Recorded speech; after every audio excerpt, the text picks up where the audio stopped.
So in Denmark, you get paid to go to school. Literally, the government pays you money to study at the university. Oh, thank you so much.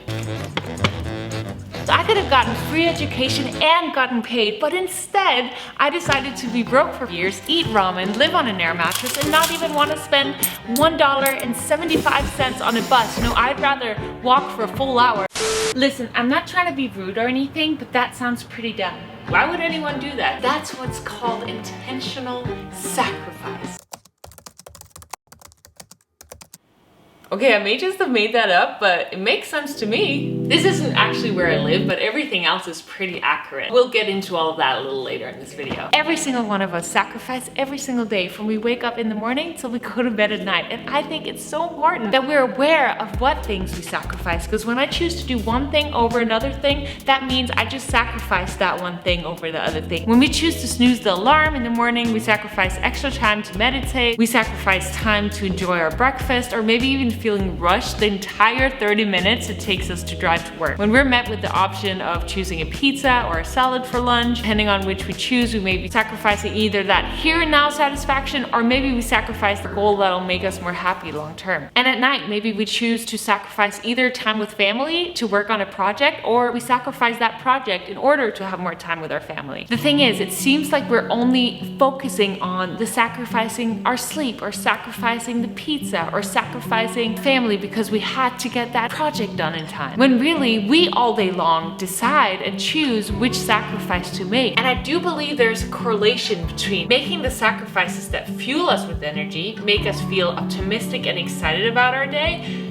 and the importance of how the sacrifices we choose play such a large role in our overall well-being. If we gain a better understanding of the sacrifices we make on a daily basis and take control of the decisions in life, we can start feeling in control, in alignment, and gain a deeper joy and fulfillment in life. And really just start living life on your terms and not the terms that you feel like something or someone has determined for you. Okay, for that, I'll give you a thumbs up, I'll hit that subscribe button, and I'll ring the notification bell. And I'll comment below to support your channel. If we want to start paying off debt, or we want to start saving up money, there are sacrifices that we can make within our spendings, whether that be our daily Starbucks coffee, the dream car that you actually could possibly be able to lease, or even deciding to move back in with your parents as a 30-year-old to be able to make this other thing a possibility. Or maybe you have a dream, but it's uncertain. You don't really know if it could ever become a reality, and you don't really know how it would become a reality. And you would have to let go of everything that you know to be true and that is certain. Step outside of your comfort zone. Step into something that you have no idea how it's gonna unfold. But how do we do this? I think we can start here. Become aware of what you want and what will bring you the most joy in your life. I believe this question will make it easy to figure out what you're willing to sacrifice. The last step is to take ownership and responsibility for this decision. I think that when we do this, we can find joy and beauty and really just enjoy the journey. And of course, be able to always adjust as we go.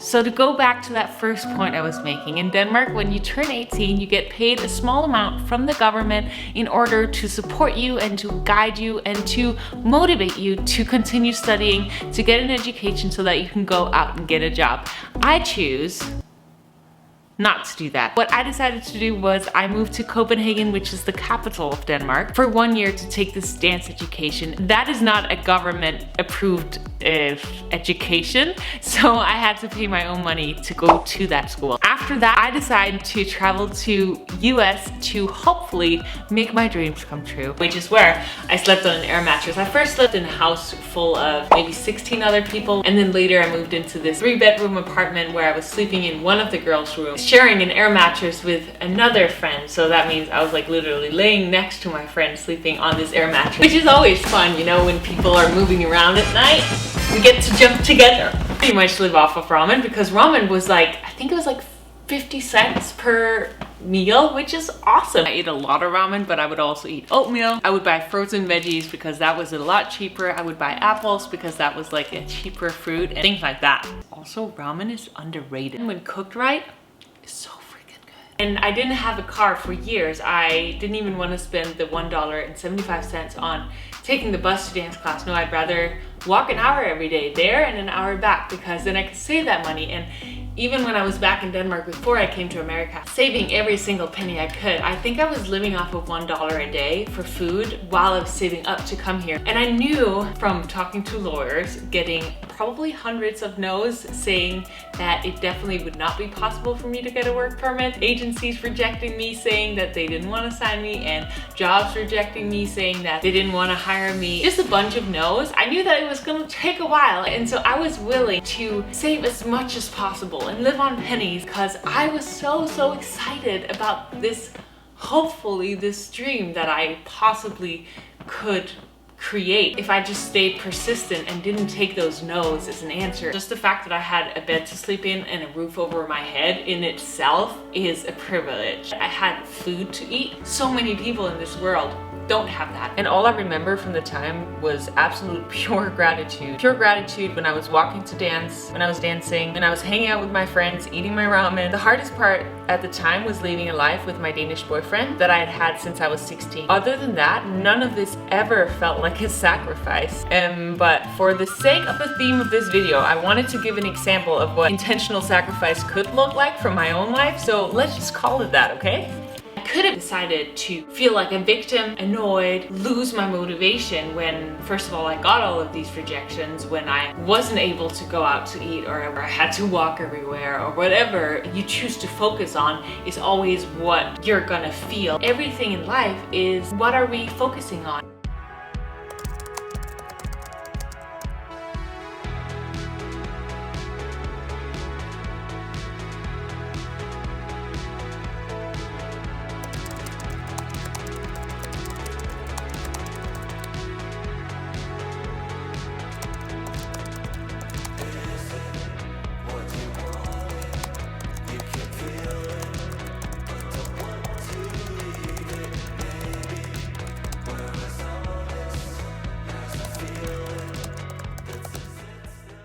And I really think that if we didn't have to make these sacrifices, these intentional sacrifices, I don't think that we would actually feel that fulfillment, that joy from pushing ourselves, from doing something that's really challenging in order for us to achieve something else. But on the other side, if we just feel like victims, if we just feel anger or annoyance that we have to do it, we'll also not feel that fulfillment, that joy from pushing ourselves. But if we're actually aware that we have made this decision to do it and we are pushing ourselves past this little bit of a challenging time or whatever it is, then I think that we would choose the challenge any day over having it just given to us, because the fulfillment really comes from us overcoming intentional sacrifice.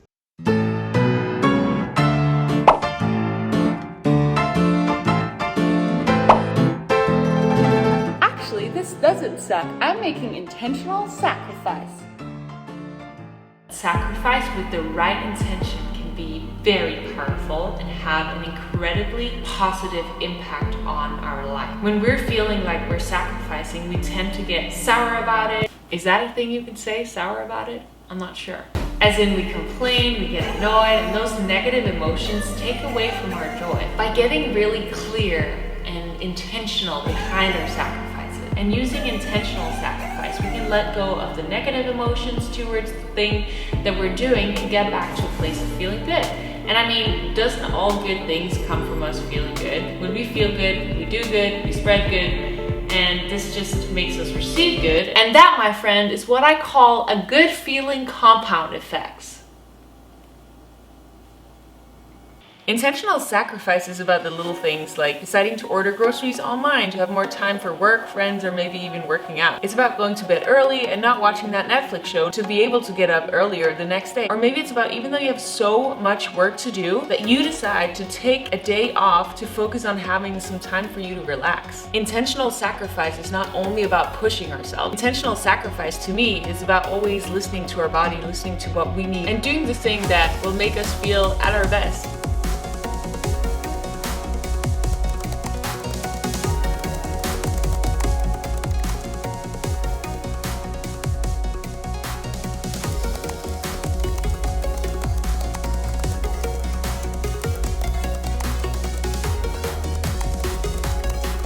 And I think it's really important that we ask ourselves, what's the worst thing that can happen from giving it a shot, giving it a try? And I think the answer is gonna look something like this. I had to pull myself back up.